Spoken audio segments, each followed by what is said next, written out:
Pierce the plains, pass by entire worlds, and burrow deep underground, concealed from the others.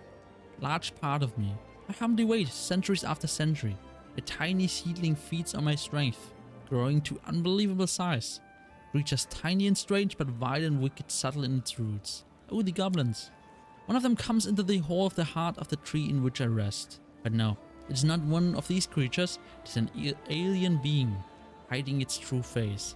It throws me through the portal, straight into the craving hands of the one who calls himself King Arweti. The storyteller stopped speaking and sighs heavily.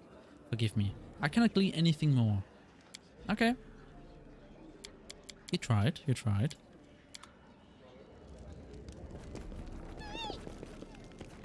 Octavia, where are you? Octavia stands beneath the tree, looking once again at the fibula with Delafion's coat of arms. Well done, no more mysteries. I know who I am. Octavia gently pins the fibula to her clothes. Hereditary Marginus Delafiorni. Fiorni. Beautiful words for someone called, hey you! All her childhood, aren't they? No, Your Highness, please address me solely as Your Excellency from now on. They were trying to maintain a solemn expression, but less than a few seconds pass before she breaks into laughter. Kidding? I'm kidding. Of course. In all seriousness, I'm just happy to know my mother didn't betray me. This was all just a mistake. A terrible, idiotic mistake. But still fixable. Now for family. Apart from our own insane team, of course. You, Rack, Lindsay, I wouldn't leave you for the world.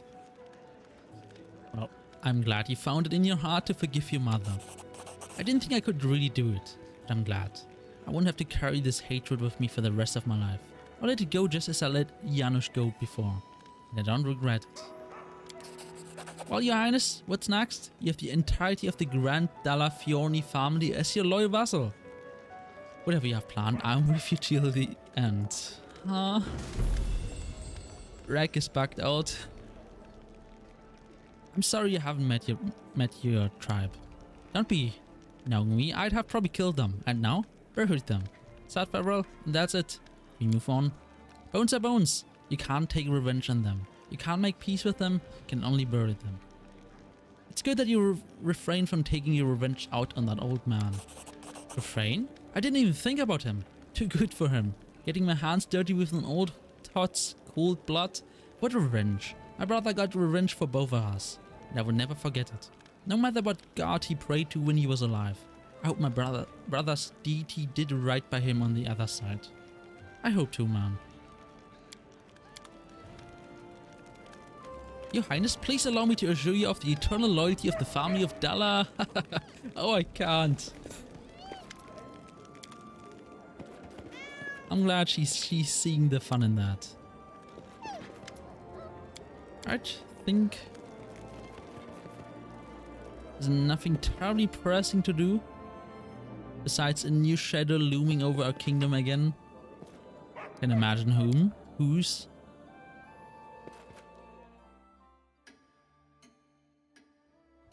I suppose I can take Pitax now. I just need to wait a little before I'm allowed.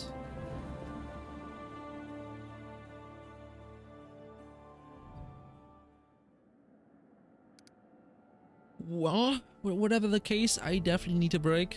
This is a good spot as any. So let me see if I can go through here. No cutscene. There's a cutscene.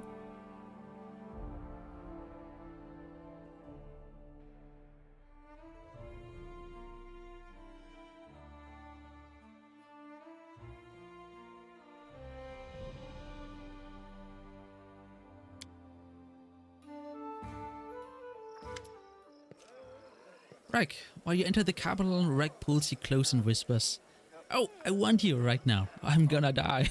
Right here? That would be nice. Too bad your subject wouldn't understand. Holding you by my arm tenderly, Reg almost runs with you to the palace.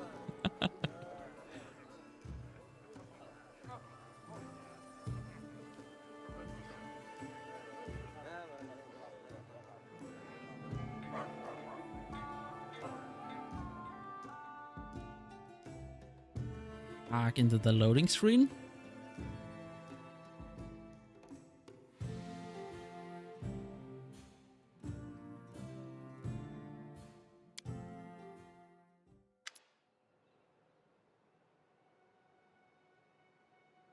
Tonight Greg was especially passionate. He screamed in your arms, and when it was over he lay still for a long time, staring at the ceiling and biting his lips.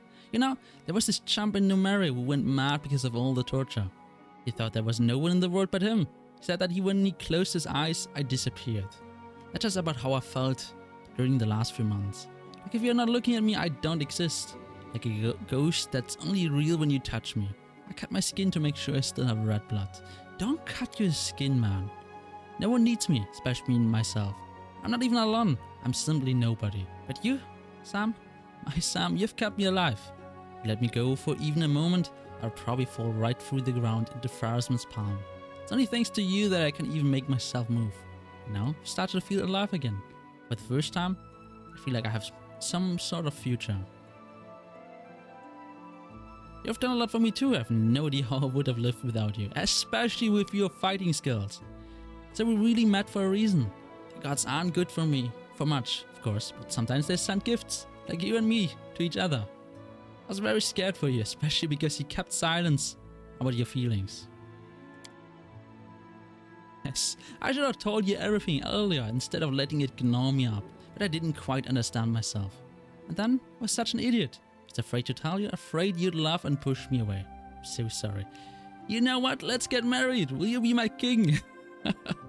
Who, me? A king? Look at me. Not a husband material, let alone a king. Aww. Wait, are you serious? You really want to marry me? Rag looks baffled for a moment, then smiles a broad smile quickly.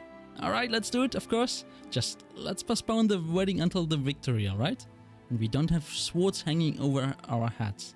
I wanted to feel like we really do have a future. I got turned down. That feels bad. He's gonna plan his escape now. Alright, let's see if there's one more cutscene, then I'm gonna take a break. I need some food. Oh. Look safe, no cutscene, no talking.